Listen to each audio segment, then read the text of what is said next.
Hello, everyone. Welcome to another episode of News and Views 247, where we educate, reveal the truth, and share our perspectives and views regarding various topics, which we believe that will definitely help you to think better. So, today we are going to talk about something very alarming, something that could deeply impact all of us, whether we realize it or not. Wars have always been a part of human history, but the way wars are fought today has definitely changed. And this is putting us all at risk. Let's talk about how.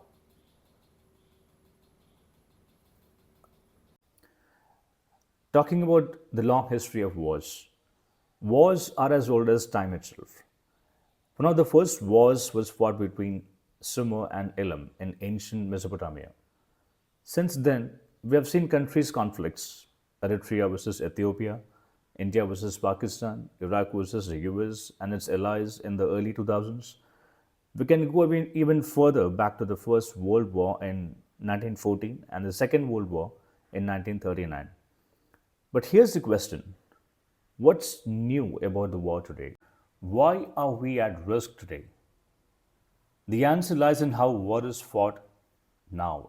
It's no longer just about soldiers and tanks. Today's war tactics are more sophisticated and more deceptive than ever before. And it's not just governments and militaries that are vulnerable. It's you, it's me. I mean, it's every single one of us. Let me tell you about a recent terrifying incident. In January 2024, 5,000 Taiwanese made pagers were supplied to Hezbollah. But what happened next is very shocking. These pagers were rigged with explosives by Mossad, which is Israel's intelligence agency, in collaboration with the manufacturer. They exploded, killing 9 and injuring over 3,000 people in a matter of minutes. That's right. Devices we use every day for communication are being weaponized in ways we never thought possible. Sabotaging communication systems isn't new, but planting explosives in devices like pagers, mobile phones, and walkie talkies that pass even the most advanced testing is unprecedented. Months of planning go into these dirty tactics, making them nearly impossible to detect. That's the problem. Now, imagine what happens if this method spreads.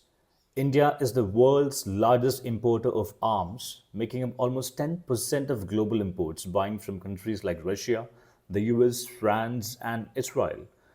But what if one day the devices we import from our own allies are turned against us? Our phones, tablets, routers, even medical equipments could be rigged to explode, just like those pages. Now, let's talk about India's vulnerability. India has fought 4 wars with Pakistan and one with China since its independence. And right now, Pakistan and China are actually strengthening their ties. And what if Pakistan uses Indian imports from China, like communication devices, to follow Mossad's example? The risk is real, and we are all potential targets. And this is what we have to really understand.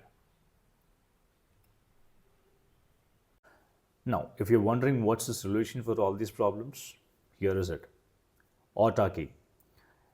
The only way to protect ourselves from this looming threat is to reduce our dependency on foreign imports, especially in critical sectors like communication and defense, because it's extremely important.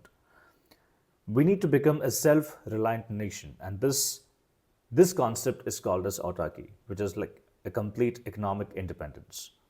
Building our own technology, creating our own communication systems, and manufacturing our own defense equipments, will ensure that we are not vulnerable to these new age attacks. The threat of war has never been closer to home. It's not just about tanks and planes anymore. It's about the devices in our pockets and the systems that we rely on. The only way forward is to build a self-sufficient India. Let's push for autarky. for the sake of our safety and our future. And that's the only way. Yeah. Well, yeah, so that's it for today. I hope that you find this video informative. So thanks for watching. Have a nice day.